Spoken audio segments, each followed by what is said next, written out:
Thank you for the Israeli Studies Department, the Strauss Center, the LBJ School, the British Studies program for this kind invitation.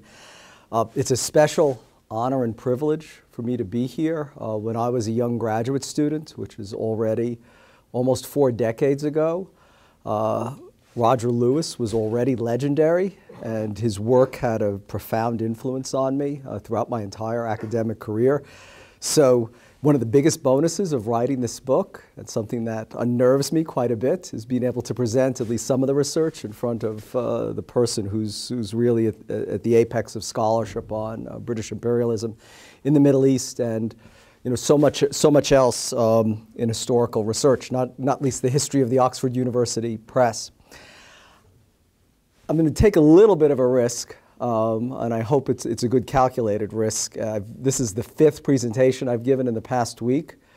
I'm not going to use notes. I'm beginning to think that I'm much more effective if I just sort of tell people what the book's about than try to transmit any one specific argument or aspect of the book.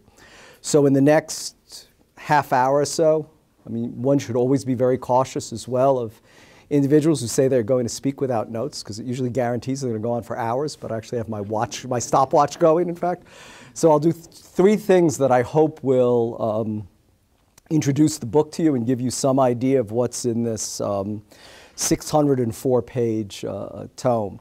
So I want to first provide a little bit of context of the background to the entire story of the anonymous soldiers and of the Jewish terrorist campaigns in Palestine, and also the Arab violence that plagued the British Mandate. So I'll say a few words about that first. Then I want to talk about if you've seen the book, there's a very long, maybe 6 or 7 pages of who was who, of some of the key dramatis persona. Obviously, I won't go through all of them, but I'll choose 4 of the key figures and tell you a little bit about their backgrounds. And then finally, I'll talk about some of the issues, the broader questions or issues that the book raises. So let's begin with the context. And anyone who knows anything about the British Mandate for Palestine, or I should say even more specifically, British rule of Palestine, because it predated the League of Nations mandate, which was awarded to Britain in 1922. British rule of Palestine began, actually where the book begins, in December 1917, when General Sir Edmund Allenby conquers Jerusalem. And over the next 31 years, I think one would quite accurately, if not perhaps terribly charitably, describe the time of British rule over Palestine as bleak and melancholy, as a singularly depressing experience for the British for a variety of reasons, not least because of the violence that plagued the mandate throughout its entirety from both Arabs and Jews. And in that sense, I think there's an obvious question one has to ask is, what undermined British rule, and was the British Mandate for Palestine destined to fail? And I think the answer is one and the same. What undermined British rule, and this is, I think, fairly standard in the history of Palestine, Israeli historiography, are the conflicting pledges that Britain made during World War II to both the Arabs and Jews. In 1915, the High Commissioner for Egypt, Sir Henry McMahon, promised Sheriff Hussein of Mecca that if he provided forces and cooperated in the elimination of Ottoman rule, and the Ottoman Turks were allied with the Germans during World War I, Britain would look favorably after the war on their claims to statehood and to independence. And if you've seen the film Lawrence of Arabia, for example, or read the book 7 Pillars of Wisdom, of course it was Lawrence eventually leading the tribes that allied under the Sheriff of Mecca, and they sweep up the Hejaz, they seize Aqaba, it's a very dramatic scene in the film. They then thunder north through what's today Jordan, and in 1918 converge on Damascus. So that was one pincer. The other pincer was actually Allenby's Egyptian Expeditionary Force. Allenby had taken over from a predecessor that had failed on 3 occasions to break the Turkish lines at Gaza. And Allenby, in really a stunning feint in a sort of a textbook maneuver warfare that's still studied in war colleges, encircled Gaza, conquered Gaza, and then in short order thundered into, captured Beersheba, and then marched on marched on Jerusalem. So these were the two pincers that liberated the land. On the one hand, the British had promised the Arabs, if you fight with us, you'll be granted independence. And then, a little bit less than a month before Allenby conquered Jerusalem, the British government in London had issued the Balfour Declaration. And the Balfour Declaration was, of course, a note sent by the foreign minister, Arthur Balfour, to Lord Rothschild, who was one of the presidents of the Zionist Federation in the United Kingdom, whereby Britain pledged to facilitate the establishment in Palestine of a Jewish national home. So these two conflicting promises that were interpreted in very different ways by the parties they were made to, I think, put Britain from the start in a very difficult position. That rather difficult position was exacerbated very quickly as soon as the war ended, and actually Britain began to permit Jews to emigrate to Palestine as part of the pledge in the Balfour Declaration. Very shortly after the first new Jewish immigrants arrived in Palestine in 1920, serious rioting broke out in Jerusalem. The following year, another set of riots broke out in Jerusalem. They spread to Jaffa and Tel Aviv, to Petah Tikva, to the surrounding area. And in response to that second set of riots, the British adopted the principle that henceforth immigrants would only be allowed to immigrate to Palestine based on this new formula of the country's or the territory's economic absorptive capacity. And what that had, I think, the inadvertent impression in creating, at least in the minds of Palestine's Arabs, is that violence pays. In other words, that rioting, terrorism, instability, and chaos could be successful in persuading the British to change their policy, because the principle of economic absorptive capacity hadn't existed previously. Throughout the 1920s, Palestine, at least on the surface, remained calm, but beneath the surface there were very powerful, turbulent, even centrifugal forces. The older Arab elite was being progressively displaced by younger, more militant individuals who had less patience and were less enamored of negotiation. Someone named Haj Amin Al Husseini, who I'll come back to in a moment, who was the Mufti of Jerusalem, sort of the senior Arab religious figure in the country, also president of the Supreme Muslim Council, which was the Palestinian Arabs' main representative body. Throughout that period, I would argue, achieved a fusion of nationalism with religion, where opposition to, resistance against Jewish immigration became not only a way for people to hold on to their lands, to prevent this influx of outsiders, but vernacular in terms that are very commonly used today, like jihad. Jihad not in the collective, more standard interpretation of the word, but almost as it's used by Al-Qaeda and various other groups today, as this individual obligation to engage in a struggle to preserve one's faith, was used very effectively by Haj Amin Al Husseini, and this triggered what was really the far more systemic and far more violent countrywide riots that convulsed Palestine in 1929. In the aftermath of those riots, a special commission, one of the 22 commissions that visited Palestine during the period of British rule, attempting to provide some advice or guidance on the resolution of the country's political future, visited and recommended an even more dramatic climb back of the Balfour Commitment than had been contained in the principle of economic absorptive capacity. Now, the Jews' allies in London were very successful in overturning this more significant redefinition of the British commitment. For those of you who know Mandate history, this was the famous MacDonald Black Letter. It was a letter written by the Prime Minister, Ramsay MacDonald, basically dissing his colonial secretary and reversing what had been the reversal of policy. But nonetheless, once again, the writing was on the wall that violence could influence British policy. And this climaxes, of course, in the 1936 to 1939 Arab Rebellion, which was significant, firstly, because it lasted for more than 3 years. It was also a countrywide revolt. It was very widely supported. It was as much an internecine fratricidal civil war amongst rival families, amongst town and country Arabs, amongst various groups. But what was significant is that the violence, for the first time, wasn't directed only against the Jews, both Jews who had been in Palestine for centuries and also the more recent arrivals, but it also was an outright revolt against the British.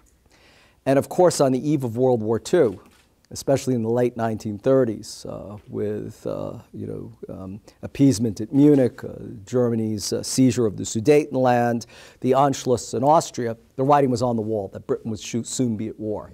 And it was absolutely imperative for Britain to have a peaceful Palestine for two reasons. Firstly, there were about 40,000 British troops tied up fighting there that would be needed, if not for continental defense, certainly for the defense of the United Kingdom should war break out. There were fears of a two-front war. That war would also erupt with Japan, and therefore these troops would be needed to secure the Suez Canal and to enable British shipping to travel from the Mediterranean to the Far East. So for that reason, the British were desperate to not just militarily defeat the Arab rebels, which they did absolutely ruthlessly, but also to ensure, well, as we say in our vernacular these days, to address the root causes, right? To prevent the violence from resurfacing or resurging. And for that reason, the British in May 1939 announced the promulgation of a white paper. And the white paper, in fact, did reverse the Balfour Declaration. It imposed extremely strict limitations on Jewish immigration to Palestine. Of course, this was on the eve of World War II, when at least even if news of the Holocaust and of the final solution hadn't yet become clear, but certainly the persecution of Jews was already resulting in a vast upsurge of Jewish immigrants coming to Palestine throughout the 1930s, ever since Hitler had come to power, which is one reason why the Arab Rebellion was launched in 1936. In 1935 alone, more Jews had immigrated to Palestine than in the previous 6 years combined. So the white paper imposed very strict restrictions on immigration, I mean almost negligible. Proposed ordinances that would take effect a year later that would prevent the majority of the purchase of land from the majority of Palestine, and thereafter made any Jewish immigration to Palestine after a 5-year grace period dependent upon Arab consent. And this further drove home the point that British policy could be affected or influenced or persuaded through violence. And at this stage, a new factor enters into the conflict, and this is a group calling itself the Irgun Tzvai Leumi, or National Military Organization. It was a group that had been formed following the 1929 riots. The original Jewish self-defense force, the Hagana, which literally means defense in Hebrew, had been formed in the 1920s. It was entirely defensive, in fact, prided itself on engaging only in passive defense. It had a doctrine or an ideology of purity of arms, that arms could never be used offensively. Following the 1929 riots and the inability of the Hagana really to respond to this countrywide upsurge in violence, a group of Hagana split off and formed their own organization, the Irgun Tzvai Leumi. And in 1937, just as the Arab Rebellion was gathering momentum, becoming much more serious, they began a campaign of counterterrorism. In other words, to stop, what they hoped to do was stop Arab attacks on Jews by basically launching the same types of attacks against Arab targets. So for 2 years, they engaged in basically what was an escalatory tit-for-tat campaign of terrorism and counterterrorism. And then with the enactment of the white paper, the Irgun announced that they would turn their guns against Britain as well and revolt against Britain. And in their internal discussions and in their public statements, they're quite unabashed about this. They say unambiguously, the Arabs are using violence and are winning. This is what is affecting the British. It's now time for Jews to use that violence. Well, the revolt was short-lived because World War I broke out. There was a greater menace, of course, to Jewry from Nazi Germany, and the Irgun declared a truce. But that, I think, really sets up the political dynamic that I would argue, and argue in the book, effectively undermined British rule. And you have, especially during the final year of British rule, senior British officials lamenting both amongst themselves and to London, and also to senior Jewish representatives. I mean, this is the problem and why it's so impossible for us in 1947 to rule Palestine, because everyone believes that the British give in to violence. So this becomes, I think, a very important theme in the context of how inadvertently the British response to these blandishments, to these threats, to these actual riots and revolts, breathed life into the belief that they could be persuaded by violence. So that's sort of the context. Let me talk about four of the key figures, one of whom I've already mentioned, and that also will shed a little bit more light about some of the aspects of the book. To my mind, one of the most interesting characters in the book is someone named Avrohom Stern. I think he can be variously described as a poet and a visionary, a dandy and a womanizer, an accomplished scholar and classicist, and also a zealot. Interestingly enough, he was a pupil of Judah Magnus, the first president of Hebrew University, and someone who was extremely moderate, who believed actually in a binational state and in a unitary state. Stern, as adept a pupil as he was in terms of having an enormous facility for the classical languages, did not ascribe to his educational mentor's approach to politics. He won a very prestigious scholarship to study in Rome, precisely at a time that Benito Mussolini was in power, and that fascism, this strident assertion of nationalism, and at that stage fascism was not anti-Semitic either, which greatly appealed to him. And upon returning from his period of study in Rome, he turned his back on a potentially budding career as a classicist to become a terrorist. And he joined the Irgun. Within the Irgun, he was always in an extreme voice, hearkening back, constantly citing the example of the Russian anarchists and the Russian anti-monarchists during the end of the 20th century, who used daring, dramatic acts of violence, propaganda by the deed, to wear down, or at least in Stern's interpretation, to wear down the resolve of Russia's, the Russian monarchy, and to inspire the workers. But also he specifically pointed to the experience of Ireland, especially the Easter Uprising in 1916, and argued when the Irgun, who was one of the foremost exponents of the declaration of a revolt against Britain in 1939, when he argued that precisely as Patrick Pearse and James Connolly had recognized that when Britain was preoccupied on the continent with a world war, this was exactly the time to rise up and revolt, to strike Britain when it was at its weakest, when it's distracted elsewhere, and to wrest for themselves freedom. So this was very much Stern's argument. And on this issue, he left the Irgun with a handful of followers. It was a group that never numbered more than a few hundred individuals. It placed or pinned its faith and hopes largely in a strategy of individual assassination. And actually in the book, except for one major instance, which I'll talk about in a moment, it really didn't have much effect on British policy. But they were very feared. And Stern himself, in pursuit of his goal of wresting independence for Palestine, actually sent emissaries to approach both fascist Italy and Nazi Germany to conclude an alliance. This was in 1941. So this is before the Wannsee Conference, where the Nazis agree on the final solution. So the horrible fate that ultimately befell European Jewry was not quite as clear, although certainly the oppression and the persecution of Jews was obvious.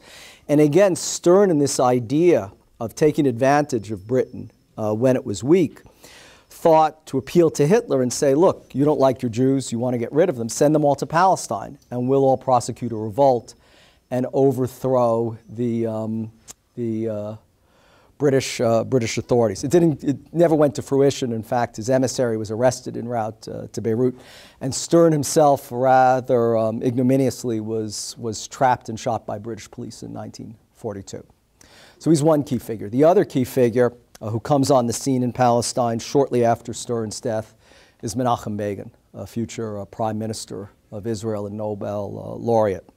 Menachem Begin was born in 1913 in Brest-Litovsk, a sort of backwater at the confluence of present-day Lithuania, Poland, and Russia. He grew up in an environment of rabid anti-Semitism. In fact, one of his earliest memories was of walking with his father, who was fairly solidly middle-class Talmudic scholar and businessman. And they were on the street and they saw a Polish soldier wielding a bayonet, trying to cut off the beard of an Orthodox Hasidic rabbi. And his father, and he said, Begin said this always inspired him to rise up in the need to defend Jews, whoever they are and whatever the circumstances. His father, without any concern for his own safety, went up to the soldier, raised his walking stick. I mean, quaint old days, people carried walking sticks. They weren't very sturdy. Hit him several times, and of course this provoked the anticipated reaction where several other Polish soldiers and police suddenly materialized, beat his father senseless and pulled him off to jail. But this had a huge impact on the young Menachem Begin. He was someone, interestingly, like Stern, very good with the classical languages, studied Latin and Greek. I suppose we spend all our time these days trying to triangulate, what are the core characteristics of terrorists? Well, in this case, in this environment, it was a facility with the greats, interestingly enough. He was also a very good orator, a very good student, and at age 15, he went to a rally where he heard Vladimir Jabotinsky speak. Jabotinsky was the founder of the new Zionist organization, what became known as the Revisionist Party. I think even today Israeli politics is very polarized by labels like right and left, which I think are caricatures and not terribly accurate. And this debate is very much in the Israeli polity today. I mean, Benjamin Netanyahu would style himself as the ideological heir to Jabotinsky. I think I know for a fact that Benny Begin, Menachem Begin's son, would disagree with that profoundly. But the point is, I think it's too easy and too facile to use terms like left and right. The mainstream Zionist organizations in Palestine at the time were labor socialist. Jabotinsky, I think for want of a better term, was a capitalist, did not believe in labor socialism, created the new Zionist organization, what was known as the Revisionist Party, because it argued for a revision of standard Zionism. And he advocated this very muscular, aggressive form of Zionism that was very nationalistic, that believed that the Jews should no longer be victims, should no longer cower in fear or apologize, but rather needed to stand up for themselves. He wrote treatises on the importance of learning how to use a pistol. One of his most famous essays is often disparaged, but one has to say that it had a very clear vision of the relationship between Jews and Arabs in Palestine. Jabotinsky completely dismissed the notion that, actually Benjamin Netanyahu, among others, still argues that economic prosperity and raising the standard of living of individuals can obviate or defeat terrorists and achieve even a modus vivendi where if everybody has a lot of earning power and is well off, that basically there's be no need for violence. He said that was an insult to the Arabs. He said we have to look at this clearly. We are coming here. This is our biblical lands. They don't see it that way, and we're coming here and taking their lands. They're never going to be persuaded. We should accept this fact. And this is the title of his famous essay, that one needed to build an iron wall that would separate the Jews from the Arabs. So Begin was very much attracted, and you could understand from his background and from the one vignette I told you about his father, why Jabotinsky's ideology would appeal very strongly to Begin. Begin joined Beitar, which was the Revisionist Party's youth movement, rapidly rose through the ranks along the way, somewhat belatedly attained a law degree from the University of Warsaw. He was too busy with party activities. But I think what was significant is that at this stage, he became the head of propaganda for Beitar. Now, propaganda today is a word that has enormously pejorative connotations. In fact, we call it information operations. We used to even call it psychological operations, but that's become even too negative. So we now call it information operations. But basically, Begin became a skilled propagandist. And I think this is enormously important to understanding the strategy that he brought to the Irgun. He was not a warrior. I mean, I've been studying terrorism and insurgency now, amazingly, for nearly 40 years, and this is one thing that's always interested me, is that some of the best of these irregular fighters have had no formal military training. Mao Zedong, for example, would be one example. Che Guevara was an allergist, for instance. And Begin was a propagandist. In fact, he did do a period of military service. He very briefly served in the Polish army in exile under General Władysław Andys. Fortuitously happened to find himself in a unit assigned to Palestine, and shortly after he arrived in Palestine in 1943, he made contact with Revisionist Party figures, saw that the Irgun, having declared this truce against the British, having suffered this split, was in a rather moribund state, and assumed command. And when he assumed command, he understood from the start that the British could, that the Irgun, handful of men, perhaps then there were maybe 1,500 Irgunists with really a very meager arsenal. He understood that there was no way that this handful of men could ever challenge the might of the British Empire. And even though a reviewer this past weekend somewhat uncharitably claims that that's what I stated, that's not what I stated. And Begin basically developed what was a strategy of leverage, to use daring, dramatic acts of violence to focus attention on the plight of the Jews languishing either in Europe, unable to escape, or then after the war languishing in displaced persons camps, and on the British, who closed the gates of Palestine to them, and there acted as an army of occupation. And this was very much a strategy of provocation, which is always what terrorism is about. It's to provoke one's opponent, especially government or security forces, to carrying out measures that impact the population and that do two things.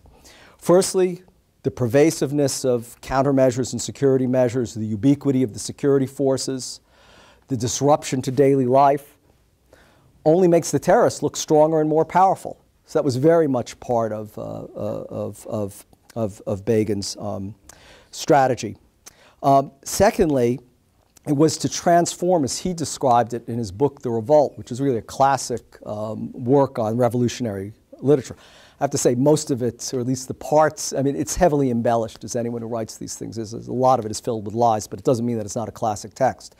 But he describes how he sought to turn Palestine into a glass house, with the world looking in, with the world paying attention to events in Palestine. And I think this is what's significant. There had been terrorist campaigns for 2,000 years before, but most of them had been local, directed against the indigenous population or against the occupiers or security forces just in that particular locus of conflict. On occasion, and especially during the Irish Rebellion in the 19-teens and 1920s, it may have been directed back to the metropolitan capital of the country, of the country in occupation of this land. But Begin went one further. He deliberately played to audiences beyond the footlights, not just in Jerusalem and Tel Aviv and in Haifa or in Cairo, but most importantly in Paris, in Moscow, in Washington, D.C., and pivotally in New York. And New York was so important because that's where the fledgling United Nations was meeting in the late 1940s. So one can say that in an era long before 24/7 cable news networks, instantaneous satellite transmissions, Begin really strove to harness the power of the media to illuminate the cause of the Irgun and to put enormous international pressure on the British. In fact, Irgun front organizations in the United States, above-ground political organizations, were enormously effective in raising money for the Irgun with which to buy weapons, getting Congress to introduce resolutions condemning British oppression in Palestine. This is remarkable. There was no alliance closer. One could argue to this day there still isn't an alliance closer than the United States and the United Kingdom. And this became a major irritant in Anglo-American relations and also played a role in Britain's decision to leave Palestine. So this, I think, is Begin's contribution. Briefly, Winston Churchill, of whom not a lot needs to be said in general. He's certainly not one of the anonymous soldiers of the book, but he plays a pivotal role during World War II that's enormously important. Churchill, from the time he was elected to Parliament at the beginning of the 20th century, had always been a philo-Semite, or certainly sympathetic to Zionism. He was an ardent opponent of the 1939 White Paper, despite the fact that it was his own political party, the Conservative Party, that had imposed it. And in 1943, he conceived of really a bold plan to politically resolve the future of Palestine. And he created a special cabinet committee. He appointed, as he told Chaim Weizmann, the leader of the World Zionist Organization, a future president of Israel, the towering figure in Zionist politics at the time. He said, I've packed it with all of our friends, Leopold Amory from the Labour Party, and various others. And his idea was for the third Big Three meeting, which was actually held in February 1945 in Yalta, his plan was to convene it instead in Jerusalem.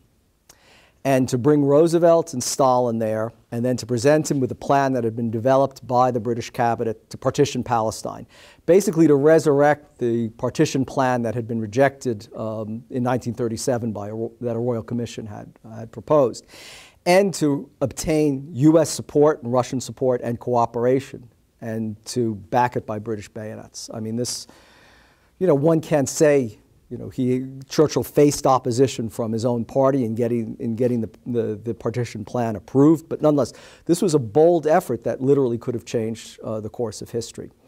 But therein lies also, I would argue, one of the age-old conceits of terrorism. And this is a saying that's in the book that was often repeated by Yitzhak Shamir, another future prime minister of Israel, who commanded, after Stern died, was one of the three commanders of the freedom fighters for Israel, the Lehi. And Shamir very famously said that a man who goes forth to kill another man must believe only one thing, that by this act he will change the course of history.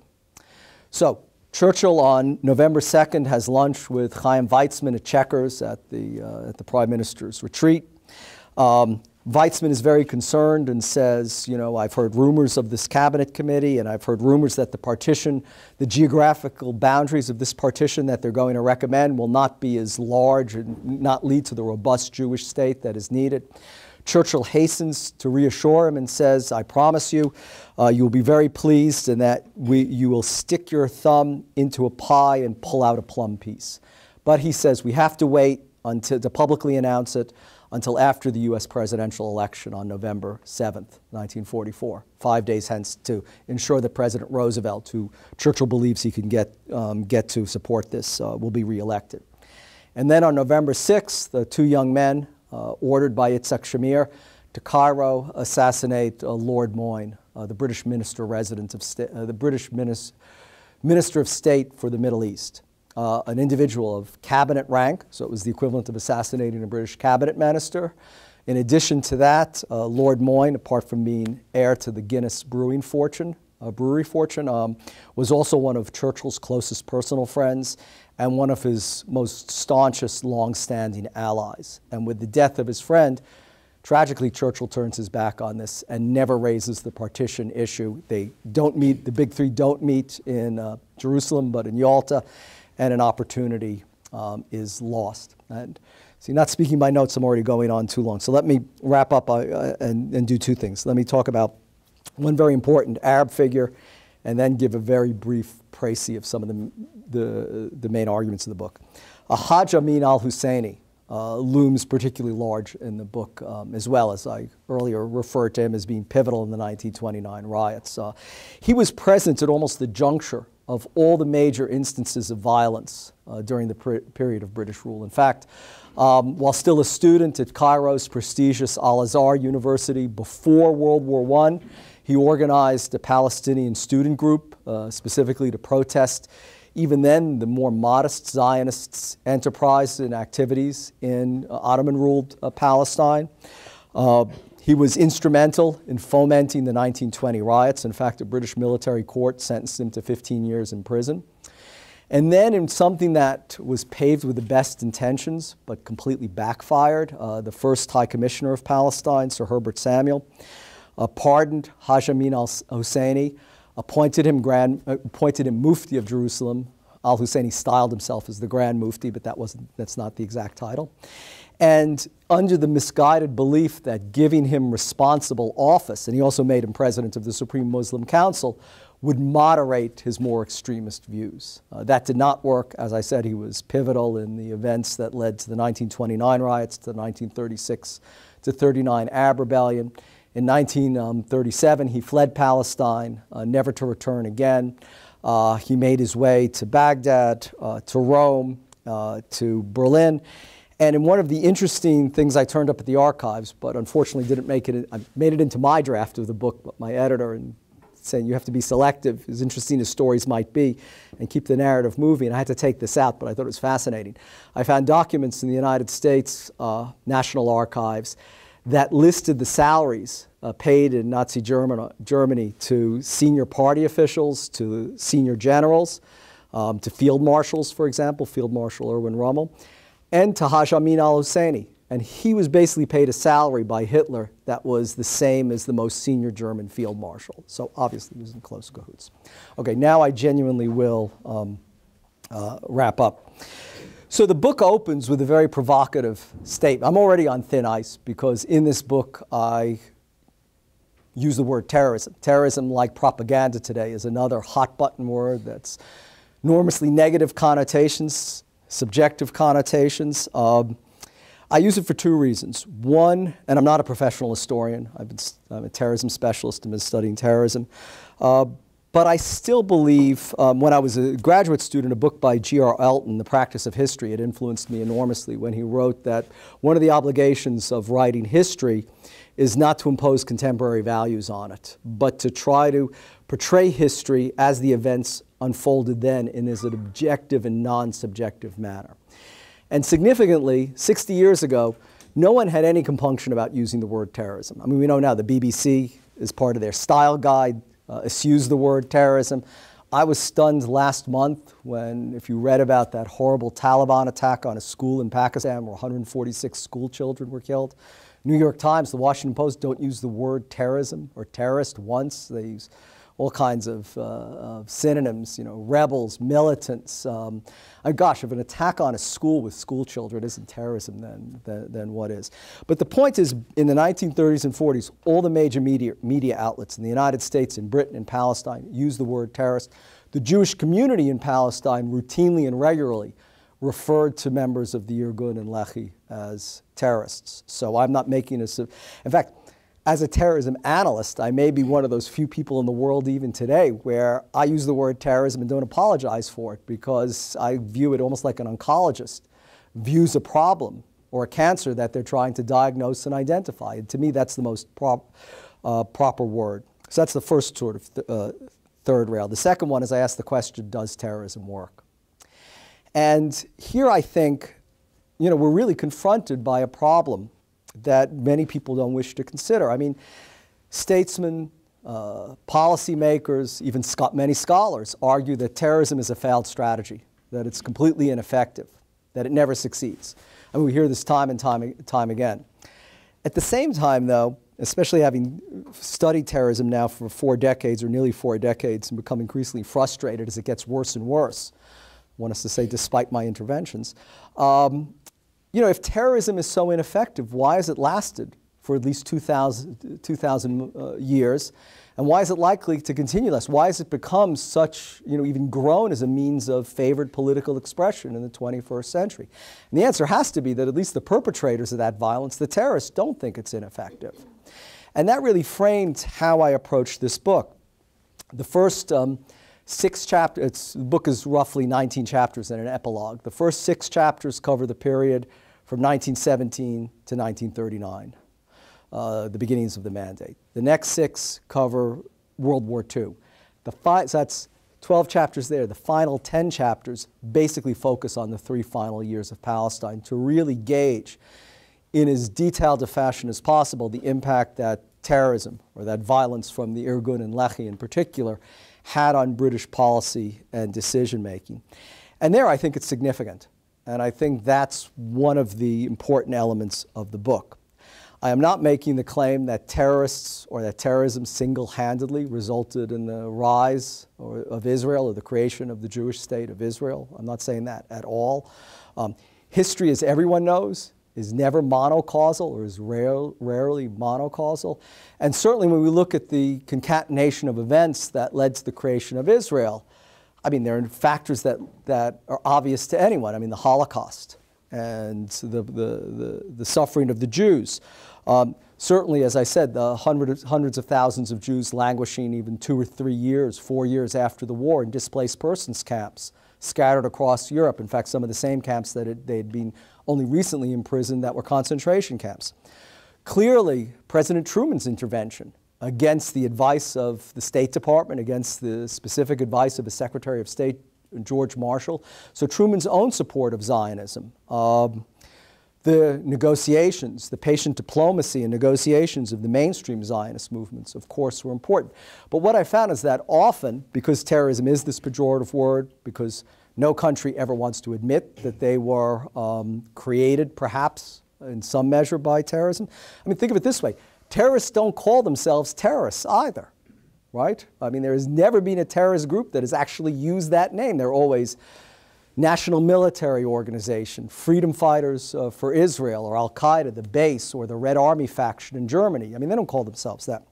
So where I think this book's contribution is in viewing and putting in context the role that terrorism played, and particularly the role of Menachem Begin in the Irgun, in, I think, not determining the events that gave rise to Israel, but very clearly in hastening and accelerating them, in depriving the British of the time that they would have liked to dispose of Palestine in a way that was much more amenable to their strategic interests and to their preferences. Again, in this review the other day, I was faulted because, you know, the reviewer says Britain had no strategic interest in Palestine. They had already given up India. Yet what I found in the archives is that almost without exception, the British Imperial General Staff, the equivalent of our Joint Chiefs of Staff, wanted to retain, were desperate to retain basing rights in Palestine, even after they had surrendered India, because they were, for main reason was they had signed a treaty in Egypt, the 1946 Anglo-Egyptian Treaty, which eventually would end the British military presence in Egypt, and they were looking for somewhere else in the Middle East, specifically on the Mediterranean, where they could establish a base. And that, the attraction was Haifa, which was one of the world's great deep water ports. It's also the terminus of the Iraqi petroleum pipeline that went from Mosul and Kirkuk. And you see, up until the end, even despite having granted independence to India, the British at least wanting to have some residual basing rights in Haifa. And I have to say, too, the quote that appeared in that review from Hugh Dalton, the Chancellor of the Exchequer, where he says, we can't build bases on a wasp's nest. That was not wasps, plural. In the book, it was a statement that specifically refers to the Irgun and to the potential for violence. So basically what that does, I think, is accelerate the British process of leaving. And Arthur Creech Jones, the colonial secretary during this period, is explicit about this in several reflections and communications afterwards, and prevents the British from really creating, having the time to put in place the type of regime that probably would have been a unitary state that would have had an Arab majority, and that, much like Jordan, would have enjoyed close relations with Britain. And therein, I think, lies the importance of understanding the contribution that the Irgun and Begin, or that terrorism in general, played as one factor in the events that led to the creation of Israel. And I'll conclude by just drawing the parallel to World War I. Even as a terrorism expert, I'd be a fool if I stood up here and said, World War I began when Gavril Princip assassinated the Archduke Franz Ferdinand in Sarajevo in June 1914. Right? I mean, that may have precipitated the 6 weeks of crisis that resulted in mobilization and war, but we know from studying the origins of World War I, it was the Anglo-German naval rivalry, it was the breakdown of treaties that Bismarck had created. It was Russia's own imperial ambitions in the Balkans to create a pan-Slavic empire. It was the decaying Ottoman Empire and the decaying Habsburg Empire that all played a factor. But at the same time, we don't ignore the role of Gavril Princip and of groups like the Black Hand and the Young Bosnians in having played a part in that conflagration. And that really is the context that I've hoped I've brought to Anonymous Soldiers. So thank you very much for your attention, and I'm happy to answer questions.